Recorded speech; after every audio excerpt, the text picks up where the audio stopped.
Matahari terbenam di Cakrawala Jakarta, menapaki garis-garis gedung pencakar langit dengan warna jingga yang temaram.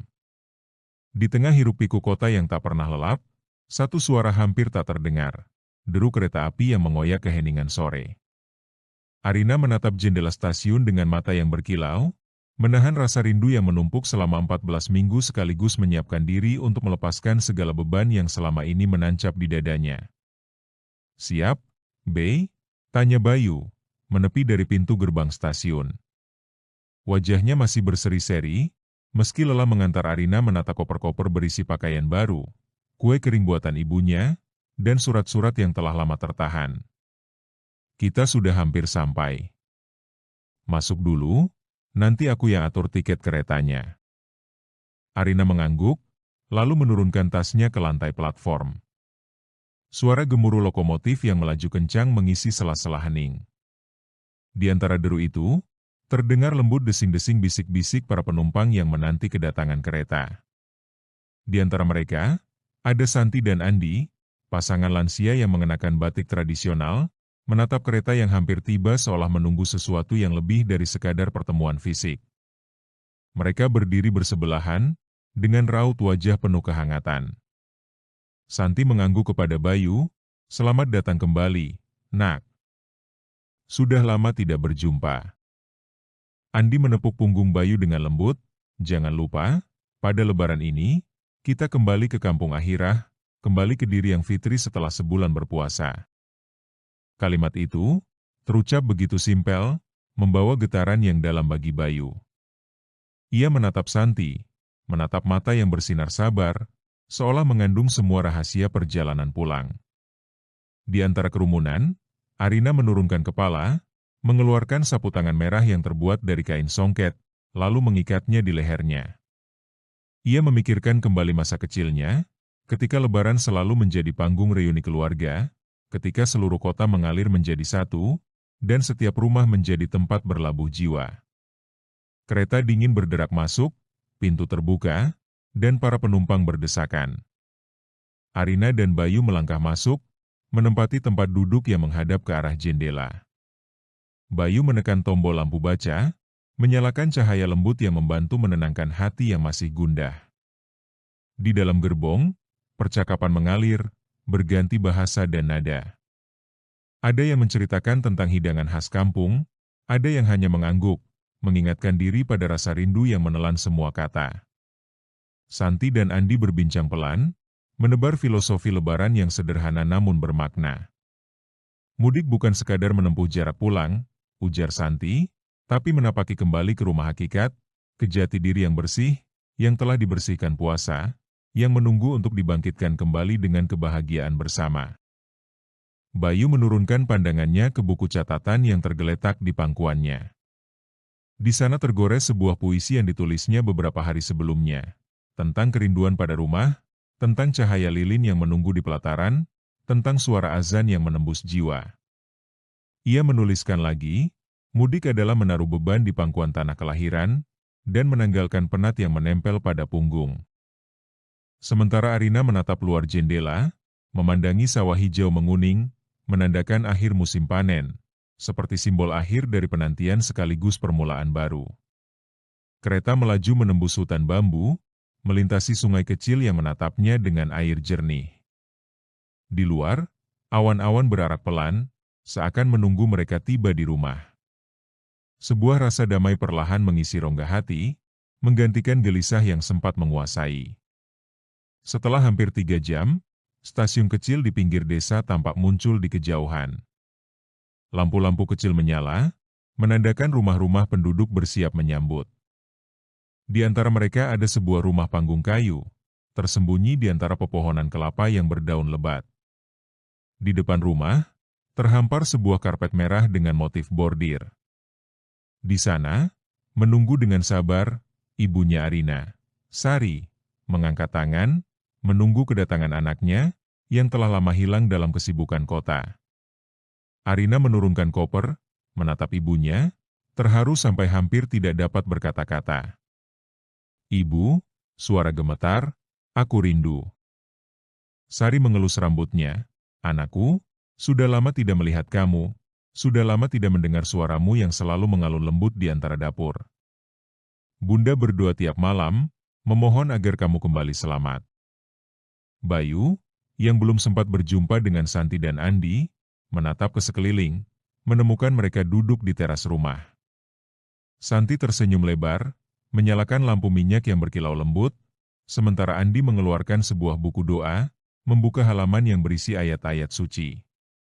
"Kami menunggu kalian, Nak," kata Santi, "jangan biarkan jarak mengikis rasa yang ada di dalam hati."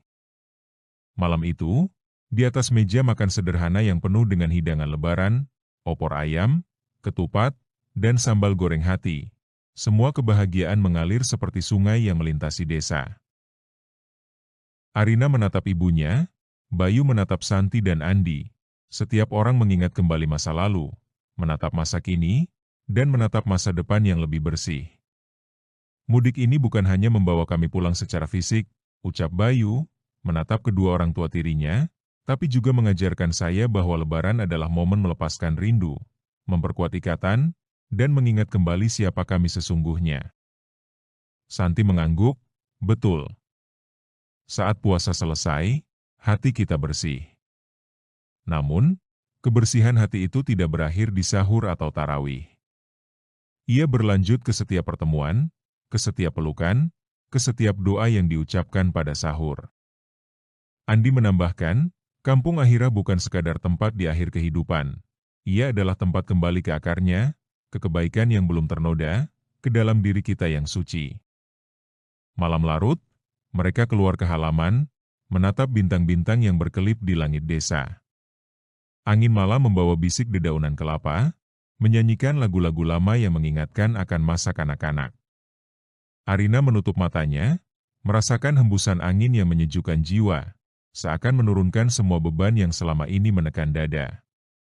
Bayu memegang tangannya, menguatkan rasa kebersamaan yang terjalin sejak mereka menapaki jalan mudik bersama. Kejadian kecil pun muncul di antara mereka. Santi menyiapkan gulai kacang, Andi memotong buah-buahan yang matang, Arina membantu menata kue nastar, dan Bayu menghidangkan teh hangat. Kegiatan sederhana itu menjadi lambang kebersamaan, memperlihatkan betapa kecilnya perbedaan ketika mereka bersatu dalam kebahagiaan. Hari Lebaran tiba, dan seluruh desa tampak berseri-seri. Anak-anak berlarian, mengangkat balon warna-warni, sementara orang dewasa menyiapkan hidangan khusus untuk tamu-tamu baru. Bayu dan Arina menata hadiah-hadiah kecil untuk tetangga, mengingatkan diri bahwa mudik adalah tentang memberi, bukan hanya menerima. "Lihatlah mereka, Nak," kata Santi menepuk bahu Bayu, "mereka menunggu kebahagiaan serupa." Mudik bukan sekadar mengisi perut dengan hidangan, melainkan mengisi hati dengan rasa syukur. Andi menambah, "Dan ketika kita kembali ke kampung Ahira, kita juga mengembalikan diri kepada Allah, bersyukur atas nikmat yang diberikan." Bayu menunduk, meresapi setiap kata, merasakan getaran kedalaman makna yang sebelumnya tak terjangkau. Pada sore hari, ketika sinar matahari menurunkan rona oranye yang lebih dalam, Arina mengajak Bayu duduk di bangku kayu di pinggir sungai. "Kamu ingat tidak, ketika kita pertama kali berangkat ke Jakarta?